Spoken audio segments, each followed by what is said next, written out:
लड़कों, शुक्र करो लड़कियां लड़का देखने खुद नहीं जाती, वरना इसके घर वालों को कहती इस शक्ल में दूसरा डिज़ाइन दिखाएं।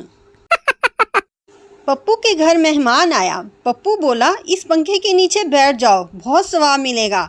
मेहमान, वो कैसे? पप्पू, मस्जिद से उतार कर लाया हूँ।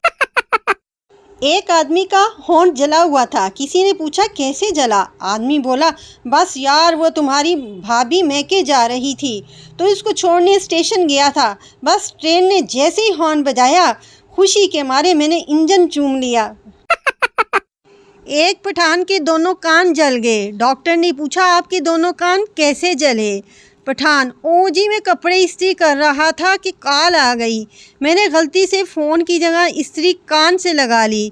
डॉक्टर, तो दूसरा कान कैसे जल गया? पठान, क्योंकि डॉक्टर साहब कॉल दोबारा फिर आ गई थी और फिर मैंने जल्दी से इस्त्री फिर दूसरे कान से लगा ली। डॉक्टर, दर फिटे मुँह तेरा। एक सरदार अपने कंधे पर तोता बिठाकर जा रहा था। रास्ते में एक आदमी ने सरदार को रोककर पूछा, भाई ये कौन सा जानवर है? तोता एकदम से बोल पड़ा, ये सरदार जी हैं भाई। बीवी, तुमने कभी सोचा है कि मेरी शादी किसी और से हो जाती तो क्या होता? शौहर, नहीं, मैंने कभी किसी का बुरा नहीं सोचा। एक स्कूल में आग लगने की वजह से तमाम स्टूडेंट खुश थे कि कल से स्कूल की छुट्टियां। वहीं एक बच्चे को उदास देखकर टीचर ने पूछा, बेटा आपको खुशी नहीं हुई?